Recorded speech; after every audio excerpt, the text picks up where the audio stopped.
started, Victor and Aldina have started here. So before I go on to congratulate the author of this book, Belinda, I'd like to congratulate Frederick and Victor for their outstanding contribution to the intellectual and cultural life of Goa, in which they present, I hate to use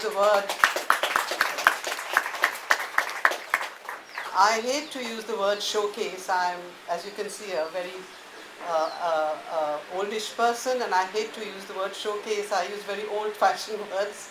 So I think they present a wonderful side of Goa, which is being effaced and defaced by many who are promoting tourism and promoting Goa as a kind of year-long, lifelong carnival of, I won't say carnival, it's really a carnival that they're presenting of fun and frolic and a Goa without a mind. So again, 3 cheers for Frederick and for Victor in particular, because I think they're really doing a great job, and I hope it becomes a bigger and bigger audience each time. I know it's a continuous and arduous task, and it's a time-consuming and unstoppable, and they are unstoppable. The other day I was talking to Pamela, I can't see her, and I said, you know, your husband reminds me of a top. So do you keep him spinning? And she says, no, I wish that top would just spin. So I would just stop. So I would like to congratulate Aldina and Pamela for coping and for supporting their work. Belinda needs no introduction into this group, but I'd like to tell you that I was introduced to Belinda much before I met her by her professor and her classmates whom I knew in Chennai.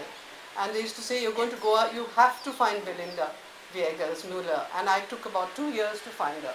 She was well hidden in Varka. And I'm a little daunted by this book because it deals with very difficult themes, harsh realities, heartbreaking realities. And, you know, she explores questions that we normally hide from, conceal, don't want to talk about it, even when we are absolutely compelled to confront them. And she does it with honesty, with grace. I'm a little daunted by what Navin Times, I think it's your quotation.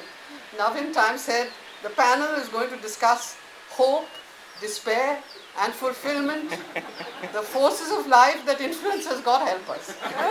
Honestly, I mean, I won't even try. So I'll just say a few. I mean, can you imagine? So that's Frederick for you. So I will just briefly tell you what the book is about. And I mean, not about, I won't tell you what, but I think, you know, she has swallowed up a whole lot of things in this book. So much that I couldn't digest it.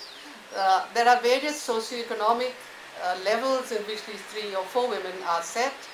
And there are different cultural bases in which these girls grow up. So you have Goa as Goa, and village Goa, and urban Goa, and migrant Goa.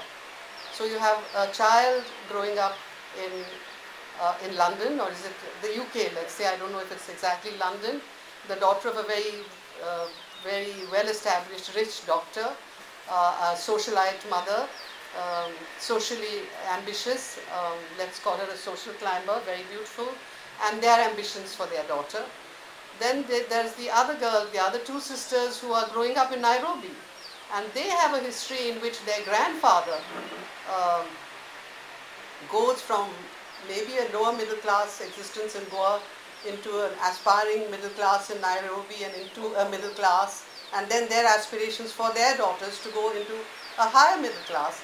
And amazingly, she even looks at laws like you require to be domiciled in Goa if you want to join the medical college here. Even if you are a Goan and you've been born here and your grandfather was born here, no way, you have to be domiciled. So the pressures that are brought upon a child of a Goan parents living outside who want to keep their connections with Goa. And lastly, and I think that's the most interesting character for me, is Sukurin, who is a maid. I mean, she's a village girl from the lowest strata of our society, and in fact, she has a lot to teach the other girls, and she's probably the most practical of them all. I hope I've got the novel right. Yes, you have. But I think the best part of the novel for me, being a grandmother, is that there is a loving grandmother. There are two loving grandmothers actually, and also the environment of Goa.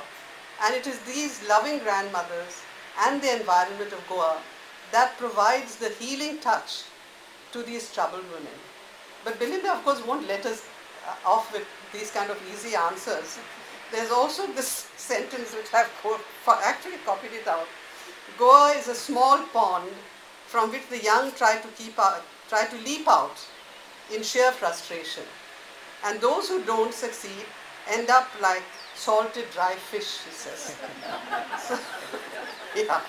So now the bottom line in her analysis of the problems that these girls face is parenting, and that was, for me, a very frightening thing to confront, having been a parent and now being a grandparent.